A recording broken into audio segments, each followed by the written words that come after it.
My name's Tony Wade. I'm an artist based in Wakefield at the Art House, my work concentrates mainly on landscape. I grew up in a very rural environment in a village called Rawcliffe over in East Yorkshire, but then most of my professional life has been spent in a more urban environment of Wakefield. I use a range of mediums to try and tell the story of landscape. So sometimes it's painting, sometimes it's sculpture, sometimes it can be music, it can be lights and installation. I kind of want to try and find the best way of getting that experience across to an audience. The kind of stories that I like to explore are usually the kind of stories we tell each other that may not be epic and adventure kind of scope, but are simple, honest and true. And it's the same with the landscapes that I want to explore. It's not really the big, what we view as spectacular landscapes. It's I wouldn't call them mundane, but it's ones that we view every day and we don't really notice. And so with the work that I do, I want to encourage people to start noticing those landscapes and start noticing those stories and fitting the two together and hopefully exploring the world around them in greater detail.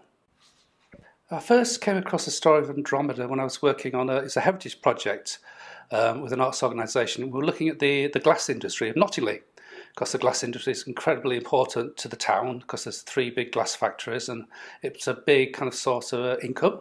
It's one of the major employers. And so for that project, we're interviewing people about their experiences of glass factory, of working there and what it meant to them.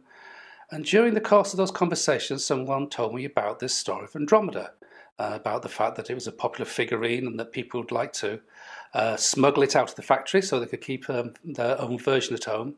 And it's a story that kind of stuck with me. I wasn't quite sure what to do with it, but it was interesting enough for me to kind of remember it. And it was only when I was doing another project, when I was exploring the boundary of the Wakefield district, that I kind of walked past Nottingham and walked over the canal. And this story kind of came to mind again. I remembered it, and I thought I really should do something about this. I don't normally use a vast amount of technology in the work that I do, so I was very intrigued by the idea of having the sculpture 3D printed. So the company took the original figurine that I took on my walk and they scanned it, and then they 3D printed this full-size figure of Andromeda.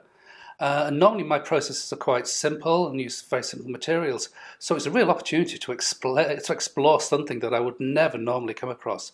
And it was only when I went to see the figurine being printed and I saw this single line that the printer used to create the figure. So basically it's a 3.7 kilometre line that's continuously woven to create the Andromeda shape, and that it kind of wonderfully echoed a lot of the processes that I already use, but not in such an elaborate way. So the single line, the linear line of the 3D printer echoed the linear walk that I undertook, and so it kind of matched the project quite beautifully. And the end result, I was literally astonished to see this figure kind of emerge out of nowhere.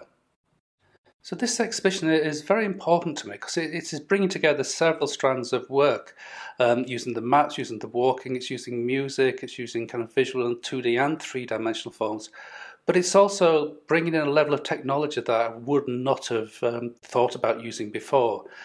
And central also to this exhibition is the documentation of the barge journey that I did. So I was on a barge with musicians and we took the musical score that was generated by the walk and by throwing the Andromeda figurine into the canal and mapping it on a musical stave. We took that tune and we played it kind of in reverse order, sailing back from Goole to Nottingham. And this was a whole new kind of performance element of work which I haven't really shown before. It's something that's been very important, but I haven't really had the opportunity to kind of show it in public. So it's going to be lovely to see this film in all its glory as part of the exhibition.